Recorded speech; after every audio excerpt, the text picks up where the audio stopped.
Voici un petit enregistrement pour qu'on travaille ensemble la traduction des quelques lignes qui séparent le texte qu'on a traduit ensemble en classe du texte que vous avez à travailler seul.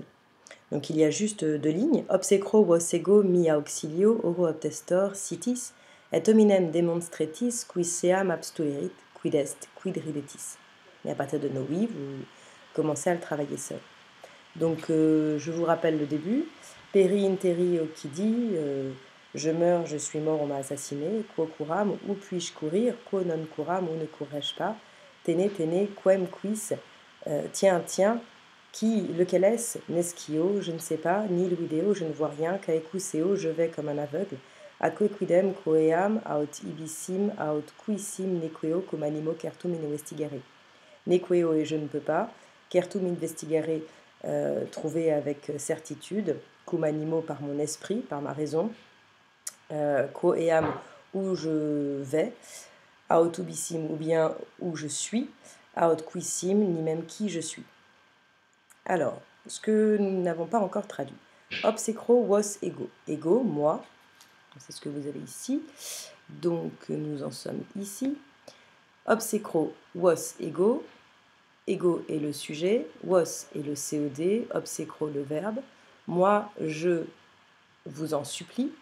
Obsecro as are, supplier, prier, c'est un terme du vocabulaire religieux. Moi, je vous en prie. Oro obtestor, je vous en implore et je vous le demande, obtestor. Donc ce sont les trois verbes, vous avez remarqué le rythme ternaire, ce sont les trois verbes qui apparaissent dans les rituels de demande. Donc c'est un rythme ternaire, c'est un vocabulaire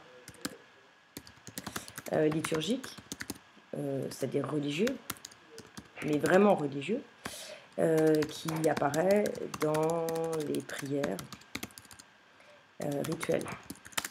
Donc dans les prières rituelles, le chiffre 3 est extrêmement présent et on réduplique en variant la forme, on réduplique par 3 fois le verbe de prière, et puis vous voyez que vous avez aussi, en plus du rythme ternaire, donc ce sont 3 synonymes,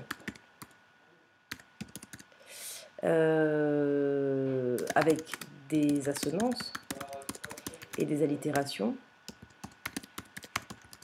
Donc assonance en O, obsecro, oro, obtestor, allitération en B, en S, en R.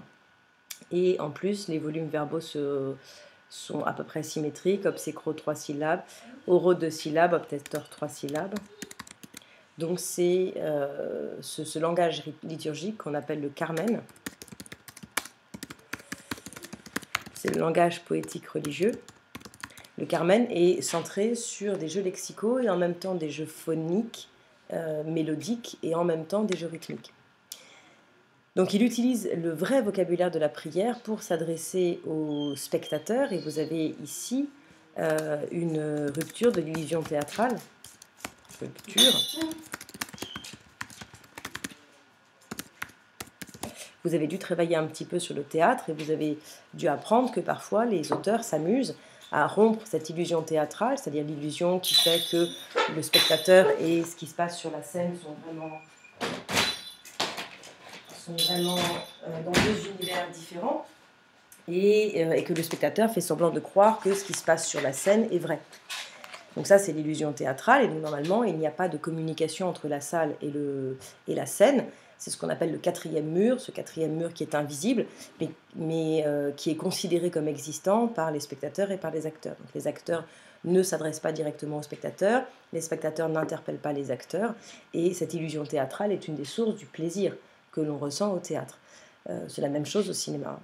Et parfois, on s'amuse à rompre cette illusion théâtrale et à briser le quatrième mur et à faire en sorte que les acteurs s'adressent directement aux spectateurs comme si c'était des personnages de la pièce. Alors au théâtre, c'est assez fréquent. Une partie des apartés, par exemple, dans le théâtre comique, dans le vaudeville, par exemple, est fondée sur une rupture du quatrième mur. Dans les sketchs comiques, vous avez souvent ce type de procédé aussi. Au cinéma, on peut le retrouver dans Deadpool, par exemple. Un des Marvel, quand le personnage regarde la caméra et s'adresse directement au spectateur. Donc, la rupture du quatrième mur, la rupture de l'illusion théâtrale, c'est de façon extrêmement majoritaire, quasi systématique, un procédé comique. Donc ici, Plaut utilise cela pour renforcer la dimension comique de sa pièce, de sa scène, de ce grand monologue de Clio, et il va ajouter tout un vocabulaire de la prière pour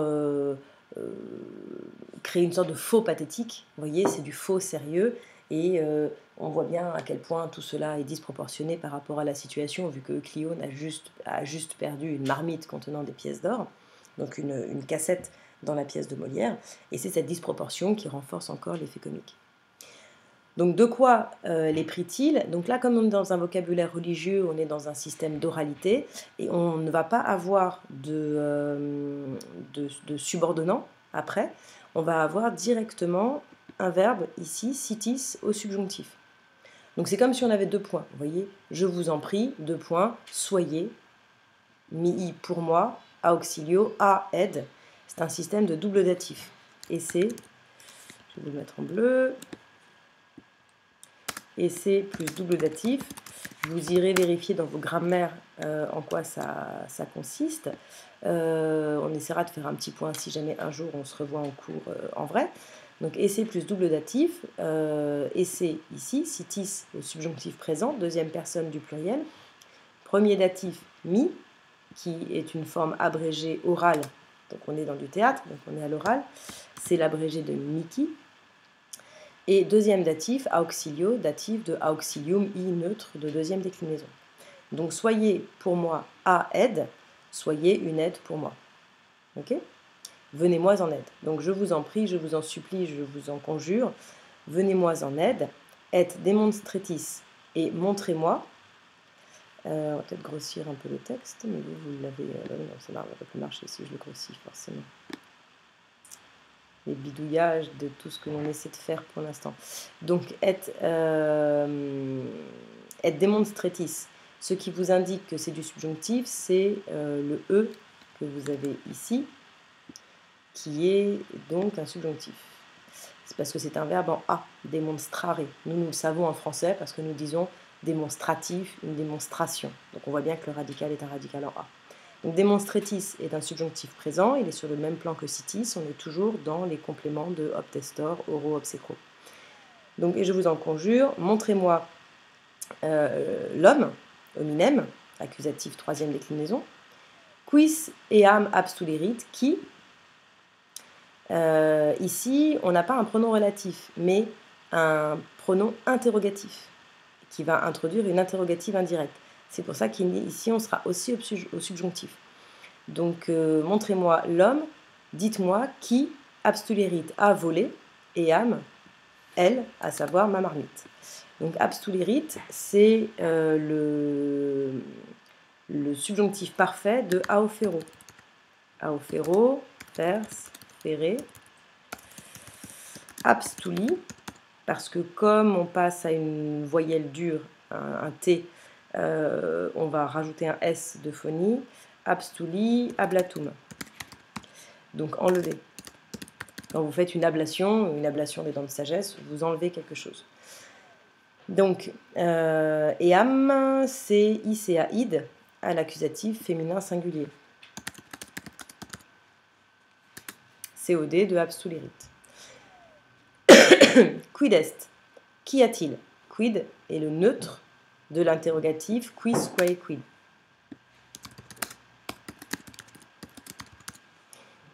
Je vais mettre les lettres dans le bon sens. Donc c'est le neutre de quis quae quid. Il est sujet de est. Qu'est-ce? Qu'y a-t-il? Quid ridetis, ici il est pris dans un autre sens. Quid sous forme adverbiale veut dire pourquoi. Donc faut faire attention quand vous lisez votre gaffio, vous avez plusieurs entrées. Donc quid peut être simplement l'accusatif, c'est ce que vous avez ici, donc vous avez un effet de variation.